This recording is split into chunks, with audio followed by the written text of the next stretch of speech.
Hello, Targar friends. Hey, everybody, it's Jason Blaha here, and once again, it's time for another Orc Mode workout.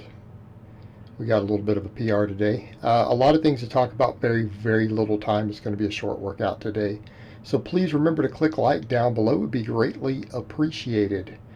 A few things to think about. For people who mentioned the depth thing, I put a side shot of me doing my warm-ups. You can also see, because I have the safety all set the same, you can see where the bar is relative to my safeties and where my hip is. For people who know where the hip is, some people don't know where the hip is. I did a little side shot for you guys, and it was just while I was ramping up at the empty bar doing a little bit of warm-up. And obviously it's kind of hard to get a full view in there because the camera has to be so dang close. But it was actually better than I expected with this camera. But you guys will see that I am hitting parallel. I'm hitting parallel with pretty much what we see here. The size of my upper quad makes it look bizarre from the front. From the side, it's not going to be what you guys think it will from the front. That is why judges in powerlifting meets are not allowed to red light if they're the front judge for depth. They're not allowed to. Only the side judges are allowed to call depth. And it's because of that. Particularly these guys who have bigger and bigger quads, it doesn't look right from the front. So again, something powerlifters know, a lot of people don't always know, and that's okay. We got the PR, but we got a warning sign today. I pulled an adductor doing it, and I didn't realize it till 5 to 10 minutes after I hit the squat.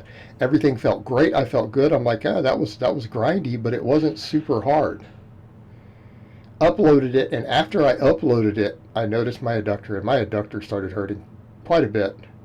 It's a lot better now. I did some massage work and avoided certain things, and I said, okay, this is the sign that, number one, I need to do some more adductor work. I realized at this point, if I want that squat to keep climbing, I'm going to need more quad and adductor. And when I say adductor, I'm not talking about abductors. I mean adductors. I mean the inner thigh. That whole groin runs from the knee all the way up to the hip joint. And it's pretty inflamed. It was pretty inflamed by that squat.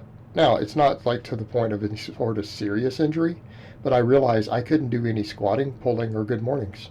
Like, even I tried to mess with them with just real lightweight. I went to even do a deadlift with just 155, like a pair of reds, and it's like, wow, it was hurting through there. So if I've got something inflamed like that, putting heavy load on it's not going to work. This is a bad idea. Okay, I might need to take that bar out for just a week or so, right? I mean, obviously, we all know I've got a deload coming up in the somewhat near future. So that'll give me time to heal further. But that adductor has been bothering me. I've mentioned it before. I wasn't sure if it was it glute or hip. No, it was my adductor. I've narrowed it down, and now that it's more specific, it's getting inflamed easy. It started getting really inflamed when I was doing those sumo pulls a while back, right? When I was doing like those 565 sumos or whatever, it was getting inflamed a bit, and it was causing me some grief. It's getting inflamed, particularly with that bar, and I'm noticing it more and more in my training. And that PR, because I went ahead and made sure I hit depth on it with that extra pound. And it's not that the extra pound is not just the weight, it's the fact that I've been hammering that movement and making fast progression on it with some inflammation in that area, and that muscle may be a weak link for me with that bar. And possibly for squatting in general. Probably will be for if I were to do a lower bar squat too, based upon all what happens there, because I have other muscles that are stronger and they take over. I've got to start giving it a little bit more love. And it's just been a lot of work on it lately with heavy weight. So it's getting inflamed. And what do I tell you guys? That sort of inflammation is indicative that an injury is incoming. When we ignore those things, we run into the problems. Now, it doesn't seem to be bothered as much by the safety bar. Not saying it doesn't bother it at all, but not nearly as much. So the safety bar work, I've done a little more safety bar than cambered bar work lately. That's built that cambered bar up. Like, that safety bar has worked wonders for my strength.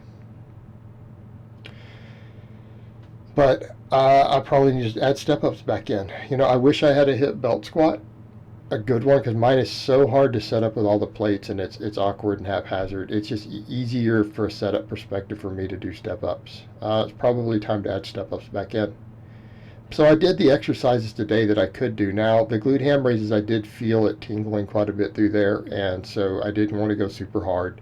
They were challenging, I think, because of that discomfort, even though it's not really a primary mover, that I only got like 10 or 11 reps on all those sets. However, the reverse hypers felt really good. They were not bothered by it. I took my normal 20 rep weight, got 25, 25, and then like 22. So we came in and did the things that we can do, and these are all good for my deadlift. I came in and said, okay, I can't do any hip hinging. And a squat is technically has a hip hinge component. I can't do any hip hinging, anything that loads it up, but I can work posterior chain. I can work my traps, my grip. So I did a shorter workout where we did not hit the affected area. And then what I did hit it with on the glute ham raises, I was very cautious.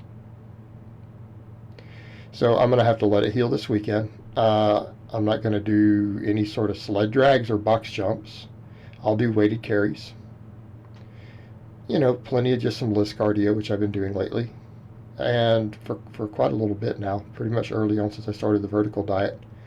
Because again, extra recovery. And I tell people this is terrible for weight loss. You should never add list for fat loss. You just lose muscle. And there's data on this. It's not my opinion. The only people who are telling you to do that are guys blasting trim. Hey, you can add it in when you bulk and then keep it in if you cut later, right? It's fine because you've adapted to it. You don't add new list cardio when you want to lose body fat. In fact, you should probably slightly reduce the amount you're doing. If you're doing a fair amount, you need to cut it back. Just cut your calories. But I'll do some light cardio, keep massaging that area, get it healing. Obviously, the next deload I do will help with it tremendously. So I'm going to have to watch what lifts I do. I've got to rotate stuff around, take the stuff out that's bothering me, even though, man, I love getting those 600 plus pound lifts on that bar. I love it. It seems like because of the posterior dominance of it, it seems like it just hits that part of my thigh and aggravates what's already been inflamed. And I mean, it was pretty serious. I thought I pulled it pretty bad at first. And now I've realized it's not pulled, it's just inflamed because now it's pain-free. And only if I bend or move certain ways I feel the inflammation and discomfort. But that squat PR flared it up.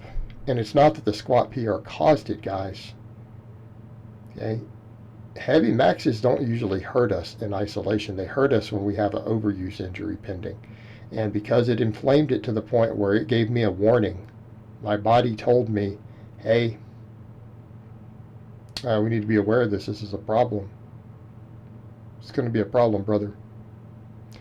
So then I did some shrugs because, again, extra trap, extra grip. They're not going to hurt me at all. In fact, these are all just deadlift supplements, supplemental lifts. Right? We need to get that deadlift way back up anyways. So you know what? It's good. Did 3 sets of 10 with 275. Pretty much where my grip is starting to give out with that double overhand. And called it a day. But you know what? We knocked down a squat PR, but we have to listen to our body. And I'm going to have to strengthen that area. That's what it comes down to also. There's just certain parts of my thigh that I'm going to have to bring up if I want to get that squat higher. If we want to turn that 600 into a 625 or a 650 injury-free, we've got to address all the weak links.